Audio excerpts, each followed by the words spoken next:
সরকারি চাকরিতে মুক্তিযোদ্ধাদের কোটা নিয়ে আজকে চেম্বার কোর্টে শুনানিতে কি বলেছেন, কোর্ট কি আদেশ দিয়েছে? মুক্তিযোদ্ধা কোটা পদ্ধতির আপাতত 4 জুলাই পর্যন্ত বহাল, যেটা কি গভর্নমেন্ট মুক্তিযোদ্ধা কোটার যে জাজমেন্টটা ছিল সেই জাজমেন্টে বলা হয়েছিল যে মুক্তিযোদ্ধা কোটা যে পূরণ না হয় সেক্ষেত্রে ম্যাজিস্ট্রেটও পূরণ করতে পারবে, যেটা ছিল হাইকোর্টের জাজমেন্ট। আজকে এর এগেন্স্টে সেম প্রভিশনাল লিফট আপিল করেছিলেন গভর্নমেন্ট।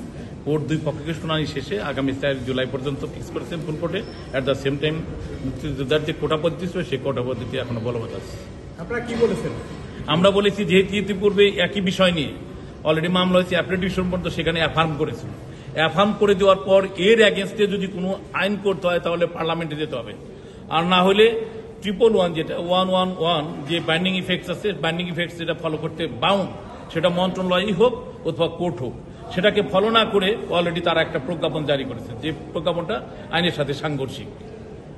আচ্ছা, তাহলে 30% যে কোটা এটা বহাল থাকলো, 30% যে কোটা আপাতত বহাল থাকলো। আর শুনানি হবে এটা 4 জুলাই সেটা ধার্য করেছে। আদালত কি বলেছেন? না এর মধ্যে কি আদালত বলেছে বলে এই সময়ের মধ্যে তো আর কোনো কিছু হচ্ছে না, এই জন্য গভর্নমেন্টের পক্ষে বারবার হেজিটেট করা হয়েছে বিষয়টা নিয়ে, বলে না একটা ইন্টারিম অর্ডার লাগবে, কিন্তু তারপরও আশঙ্কার জায়গাটা কোথায়? আশঙ্কার জায়গাটা আমি জানি না কোথায়। তার কারণ হচ্ছে কি, এখানে খবরদারি করার যে জায়গাটা সৃষ্টি হয়েছে আসলে মন্ত্রণালয় লেভেলের খবরদারি করার সৃষ্টি হয়েছে, কিন্তু যদি আগের সেই জাজমেন্টটা ফলো করতো তাহলে সব খবরদারি কোনো কিছুই থাকতো না।